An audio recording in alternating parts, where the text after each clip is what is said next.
कल्पना कीजिए कि आप अंतरिक्ष के अनंत विस्तार में तैर रहे हैं। वहां कोई किनारे या कोने नहीं है, न ऊपर या नीचे, न बाएं या दाएं। ये गैलेक्टिक जंगल में खो जाने जैसा है, सिवाय इसके कि आप मार्गदर्शन के लिए किसी भी प्राकृतिक संदर्भ बिंदुओं या अपनी दिशा की सामान्य समझ पर भरोसा नहीं कर सकते। और गुरुत्वाकर्षण के बिना आप खुद को सभी दिशाओं में लुढ़कते और घूमते हुए पा सकते हैं, जैसे किसी खगोलीय टंबल ड्रायर में फंस गए हों। तो आप क्या करते हैं? आपको कैसे पता चलेगा कि किस रास्ते पे जाना है और कैसे नहीं खोना है? यार, ये कोई सरल प्रश्न नहीं है। सबसे पहले आइए अपने पुराने ग्रह पृथ्वी पर वापस चले, जहां दिशा एक ऐसी चीज है जिसे हम अक्सर हल्के में लेते हैं। कल्पना कीजिए कि आप एक घने जंगल के बीच से पदयात्रा कर रहे हैं। आप ऊंचे पेड़ों, काई वाली चट्टानों और चहचहाते पक्षियों से घिरे हुए हैं, लेकिन आपका मार्गदर्शन करने के लिए कोई स्पष्ट रास्ते या सड़क के संकेत नहीं है। तो आपको क्या करना चाहिए? सबसे पहले जो बात दिमाग में आती है वो है कंपास। सही, एक छोटा जादुई उपकरण जो हमेशा जानता है कि उत्तर कहाँ है, चाहे आप ग्रह पर कहीं भी हों। ये सब अंदर एक छोटे चुंबक की बदौलत है। ये पृथ्वी के चुंबकीय क्षेत्र के खिंचाव को महसूस करता है, जो हमारे ग्रह को एक आरामदायक कंबल की तरह ढकता है, और ये क्षेत्र तीर को ग्रह के उत्तरी ध्रुव की ओर खींच रहा है।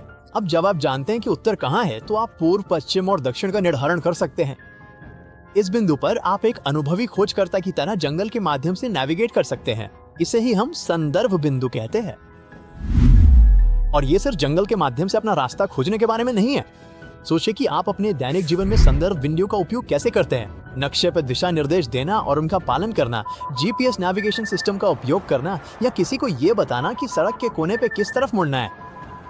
आसमान में भी हमारे पास वे है, पानी का उपयोग करते हुए। मान लीजिए कि आप एक रोमांचक हॉट एयर बलून साहसिक यात्रा पर निकल रहे हैं। जैसे ही आप आसमान में ऊपर उठते हैं, आपका स्वागत लुढ़कते परिदृश्यों और चमकते महासागरों के लुभावने दृश्यों से होता है। लेकिन आपको कैसे पता चलेगा कि आप कितनी ऊंचाई पर हैं? यहीं पर समुद्र तल काम आता है। आपने शायद अपने दैनिक जीवन में समुद्र तल से ऊपर या समुद्र तल से नीचे जैसे वाक्यांश सुने होंगे। ये दुनिया के महासागरों का औसत स्तर है, एक सार्वभौमिक संदर्भ जो ऊंचाइयों और गहराइयों को मापने के लिए शुरुआती बिंदु के रूप में कार्य करता है। जैसे ही आप अपने हॉट एयर बलून में ऊपर चढ़ते हैं, आप समुद्र तल के सापेक्ष अपनी ऊंचाई मापने के लिए अल्टीमीटर जैसे उपकरणों का उपयोग कर सकते हैं। ये एक पैमाने की तरह है जो आपको बताता है कि आप आसमान में कितनी दूर तक चढ़े हैं।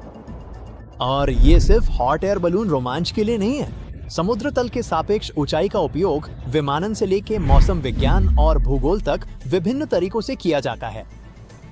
यह हमें पहाड़ों की ऊंचाई और महासागरों की गहराई, शहरों की ऊंचाई और यहाँ तक कि हवाई जहाजों के उड़ान पथों को समझने और वर्णन करने में मदद करता है। हम पृथ्वी पर संदर्भ बिंदु रखने के आदी हैं, लेकिन जब हम ऊपर जाते हैं तो चीजें बहुत अधिक जटिल हो जाती हैं। अंतरिक्ष में कोई प्राकृतिक स्थल चिन्ह नहीं है, कोई कंपास नहीं है और कोई सार्वभौमिक अल्टीमीटर नहीं है। बिना किसी निश्चित संदर्भ बिंदु के दिशा का पता लगाना एक बड़ी चुनौती है। यहाँ तक कि तारे भी जो पृथ्वी पर रास्ता दिखाते हैं, अंतरिक्ष में धोखा दे सकते हैं। पृथ्वी पर हमारे ग्रह के घूमने की वजह से तारे एक निश्चित तरीके से चलते हुए दिखते हैं, लेकिन अंतरिक्ष में यात्रा के दौरान वे अपनी जगह बदलते और खिसकते हुए लगते हैं। तो हम क्या करते हैं? हमें कुछ उन्नत तकनीक और सटीक गणनाओं की जरूरत होती है। हमारे साहसी अंतरिक्षयानों के पास आकाशगंगा की सैर करने के चतुर तरीके हैं। रास्ता खोजने के लिए अंतरिक्षयान जो सबसे अद्भुत उपकरण इस्तेमाल करते हैं वो है स्टार ट्रैकर। ये एक कॉस्मिक जीपीएस की तरह है। ये वो कैमरे हैं जो रात के आसमान को स्कैन करते हैं, तारों की तस्वीरें लेते हैं और उन्हें संदर्भ बिंदु की तरह इस्तेमाल करते हैं। जैसे हम नए शहर में रास्ता खोजने के लिए सड़क के संकेतों का उपयोग करते हैं, वैसे ही अंतरिक्षयान अपनी दिशा जानने के लिए तारों की स्थिति का उपयोग करते हैं। अंतरिक्षयान अन्य खगोलीय पिंडों का उपयोग भी रास्ता खोजने में कर सकते हैं।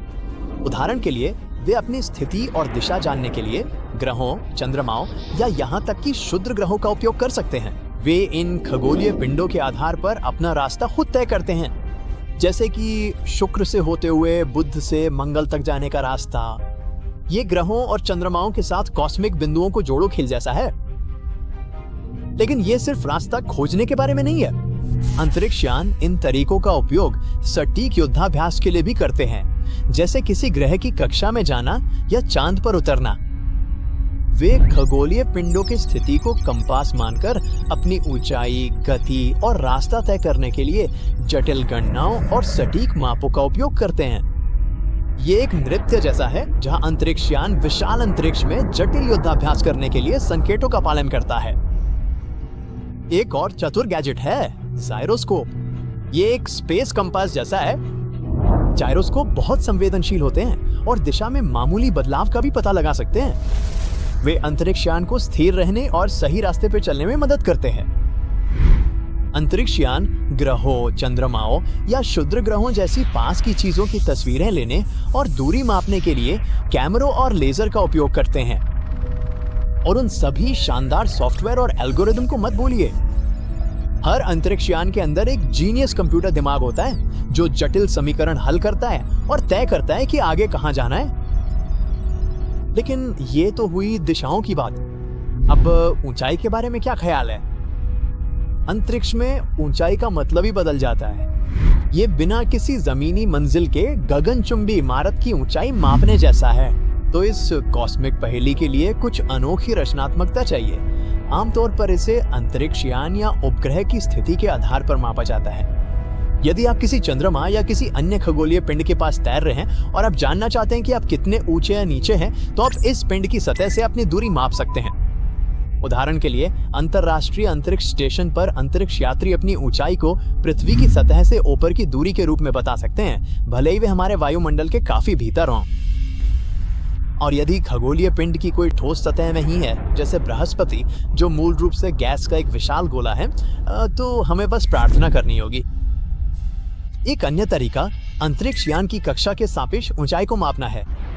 आप अपनी कक्षा के केंद्र या समतल से अपनी दूरी माप सकते हैं और इसे संदर्भ बिंदु के रूप में उपयोग कर सकते हैं। ये तरीके जटिल लग सकते हैं, लेकिन अंतरिक्ष में नेविगेट करने और काम करने का यह सबसे आसान तरीका है। वे अंतरिक्ष यान को अपनी ऊंचाई, गति और प्रक्षेप वक्र को सटीक रूप से नियंत्रित करने की अनुमति देते हैं। इन तरीकों से वे डॉकिंग, लैंडिंग या रेंडेवू जैसी युद्धाभ्यास भी कर सकते हैं। अंतरिक्ष एजेंसियां और मिशन इंटरस्टेलर ट्रैफिक कंट्रोलर की तरह भी काम करते हैं। उन्हें यह सुनिश्चित करना होता है कि विभिन्न देशों और संगठनों के अंतरिक्ष यान एक दूसरे से ना टकराएं। चीजों को व्यवस्थित रखने के लिए वे मानकीकृत प्रणालियों और परंपराओं का उपयोग करते हैं, ठीक वैसे ही जैसे हम पृथ्वी पर सड़क संकेतों और यातायात नियमों का उपयोग करते हैं। मानकीकृत प्रणालियों के अलावा अंतरिक्ष एजेंसियां और मिशन अंतरिक्ष में दिशा और अभिविन्यास निर्दिष्ट करने के लिए परंपराओं का भी उपयोग करते हैं। उदाहरण के लिए दाएं हाथ का नियम। यह भौतिकी और इंजीनियरिंग में चीजों की दिशा को समझने के लिए एक गुप्त हैंडशेक की तरह है। कल्पना कीजिए कि आपके पास एक जादुई दस्ताना है जो आपको बता सकता है कि कुछ स्थितियों में चीजें किस ओर जाएंगी।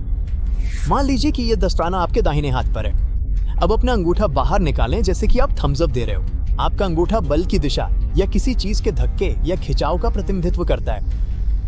इसके बाद अपनी उंगलियों को अपने अंगूठे के चारों ओर मोड़ें, जैसे कि आप मुट्ठी बना रहे हो। आपकी उंगलियां आप चुंबकीय क्षेत्र की दिशा या किसी चीज के घूमने का प्रतिनिधित्व करती हैं। बहुत बढ़िया। और अब ग्रैंड फिनाले के लिए अपनी तर्जनी उंगली को सीधे बाहर की ओर इंगित करें, जैसे कि आप लेजर बीम शूट करने का नाटक कर रहे हो।